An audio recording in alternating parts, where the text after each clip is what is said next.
আসসালামু আলাইকুম গাইস, আশা করি সবাই অনেক ভালো আছেন। তবে আজকে খুব অনেক সুন্দর একটা সুখবর আপনাদের জন্য।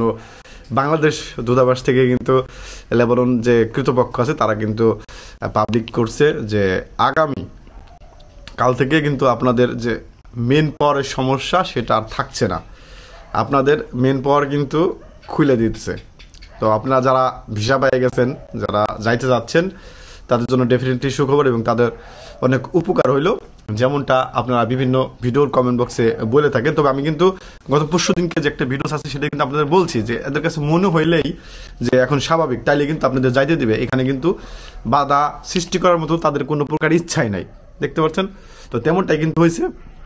খুব সুন্দর একটা সমাধান নিছে যে লেবাননে যারা যাবে তারা যেন ইসরায়েলির এবং লেবাননের বর্ডার সমস্ত যে সমস্ত এলাকা ওইখানে যেন না যায়। যে সমস্ত যেগুলা সেফ জোন হিসাবে বিবেচনা করা হয় সেই সমস্ত এলাকায় কিন্তু তারা অ্যাপ্রুভ করবে, কাজ করার জন্য যাইতে দিবে। বুঝতে পারছেন, এই বিষয়গুলো খুঁটিনাটি যে বিষয়গুলো আছে এগুলো কিন্তু আপনারা অবশ্যই খোঁজ খবর নিয়ে তবে যাবেন। আপনাদের বিদেশ যাত্রা অনেক ভালো হোক, সুন্দর হোক এবং আপনাদের যে মনের আশা সেগুলো কিন্তু পূর্ণ হোক। আমি সবসময় এই দোয়া করি ও এখনো করতেছি।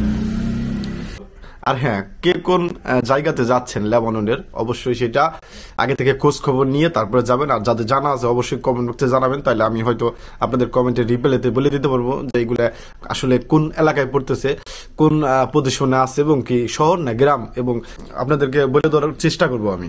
আরেকটা বিষয় আপনাদেরকে অবগত করতেছি যে কে কোন কাজে যাইতেছেন সেটা অবশ্যই খোঁজ নেবেন এবং আপনার যে বেতনটা ধরবে, আপনার যে মাসিক বেতনটা ধরবে, সর্বনিম্ন আপনার মাসিক ফিক্সড যে একটা বেতন, সেই বেতনটা কত হবে এই বিষয়টা আপনারা একটু অবগত হয়ে তারপরে যাওয়ার চেষ্টা করবেন, তাইলে আপনার জন্য ভালো হবে। নাহলে এই মিরাজ ভাইয়ের কথা কিন্তু পরবর্তীতে মনে পড়বে। বুঝতে পারছেন, এই বিষয়টা অবশ্যই খোঁজ নিয়ে তারপরে যাবেন। তো এটা অনেক ভালো হবে আপনার জন্য।